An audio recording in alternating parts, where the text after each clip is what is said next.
What is your worst fear? Darkness, disease, death?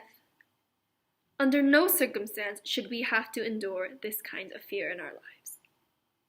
As human beings with fundamental human rights, it is our righteous place to say that with every day that goes by, each one should be as fulfilling as the next. I was in fear recently, but not the kind of fear that made me await pain or fear for my life. It wasn't the type of fear that we see in news, in bombings, and in murders. It was enigmatic, hazy, unnatural, and learned. Today, I want to shed light on this kind of fear that exists in our society today. A fear that not only makes you sense danger, but lingers long after it's gone, like a tattoo that cannot be scrubbed off. In the winter of 2022, a man followed me home every single day. He would wait at the bus stop, near my train station, and ride on the seat behind me, follow me all the way home to my entrance. Physically, I felt no harm, but mentally, I felt unsafe, unsecure, and vulnerable. And I could not think of a logical explanation in my head to why this was happening. This issue is so much more prevalent than we think.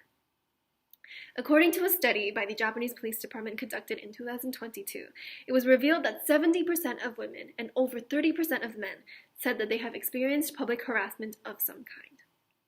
And as a Japanese high school student, every single girl that I know has experienced a similar fear due to the immediate sexualization that comes with wearing a school uniform. This fear extends to boys and other age groups and cannot be dismissed as paranoia or a vivid imagination. Here's something a friend told me happened to her in the October of 2023. Two men walk into a train. She's sitting in the corner seat with the whole row next to her empty. They sit down, taking up 3 seats because of their heavy bags. But at the next stop, a bunch of people come in, all scramming for seats. The men, seeing the hassle, scram into 2 seats, pushing her a little bit into the process. They apologize to her nicely, saying, "Sorry." She says it's okay in the same polite tone.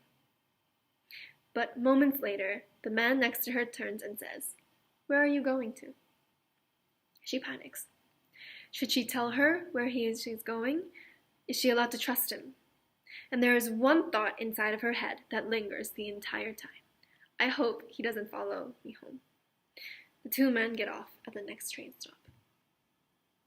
Fear now lies in every aspect of her life, private and public. The right to security, personal safety, and freedom from this kind of harassment is a fundamental human right. We must reflect on the future that we are prepared to be living for the next generation. Is this the kind of world that future leaders should be enduring? And the answer is no. And we have to be the ones to make it better. The first step is interest. Not awareness, but interest. It is not enough to simply be cognizant of a topic. We have to be motivated, interested, and overall empathetic to what is happening. I have taken the step of communicating with my peers and sharing information in various ways. But what can you do? Every single person, regardless of age and gender, can help to create a more coexisting and respectful environment by looking out for others and objectively assessing your actions to see that it doesn't cause any harm.